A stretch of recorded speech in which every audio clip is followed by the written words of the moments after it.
दोस्तों यहाँ तो हम सब जानते हैं कि पृथ्वी पर जन्म लेने वाला कोई भी प्राणी अमर नहीं होता, अर्थात उसे एक न एक दिन मरना ही होता है। लेकिन क्या आप जानते हैं कि मरने के बाद आत्मा का क्या होता है, या मृत्यु के 24 घंटे के बाद आत्मा अपने घर वापस क्यों आती है और वहाँ कितने दिनों तक अपने घर में रहती है? अगर नहीं जानते तो मैं आपको बता दूं, इन सभी सवालों का जवाब गरुड़ पुराण में विस्तार से बताया गया है। तो दोस्तों आज की इस वीडियो में मैं आपको यही बताने जा रहा हूं। वीडियो को आगे देखने से पहले चैनल को सब्सक्राइब करना मत भूलिएगा। तो चलिए वीडियो शुरू करते हैं।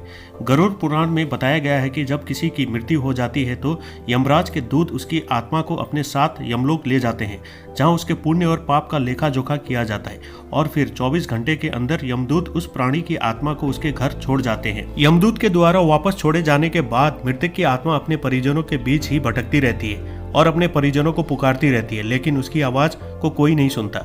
यहाँ देख मृतक की आत्मा बेचैन हो जाती है और जोर जोर से चिल्लाने लगती है, तब भी उसकी आवाज कोई नहीं सुनता।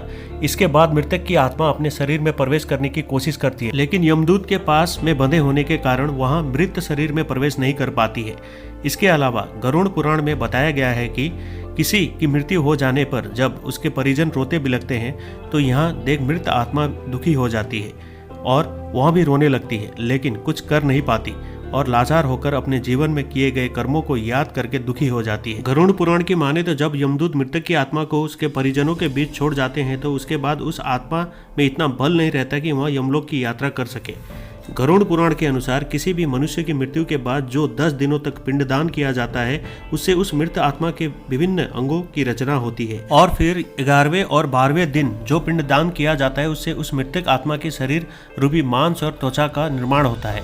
और जब 13वें दिन 13वीं की जाती है और मृतक के नाम से जो पिंडदान किया जाता है उससे ही वहाँ यमलोक तक की यात्रा तय करती है। अर्थात मृत्यु के पश्चात 13 दिनों तक जो मृत आत्मा के नाम से पिंडदान किया जाता है, इससे आत्मा को मृत्यु लोक से यमलोक तक जाने का बल मिलता है। दोस्तों इसलिए गरुड़ पुराण में बताया गया है कि जब किसी मनुष्य की मृत्यु हो जाती है तो उसकी आत्मा 13 दिनों तक अपने परिजनों के बीच भटकती रहती है और इसके बाद मृतक की आत्मा मृत्यु लोक से यमलोक की सफर पर निकल पड़ती है, जिसे पूरा करने में उसे 1 साल यानी 12 महीने का समय लगता है।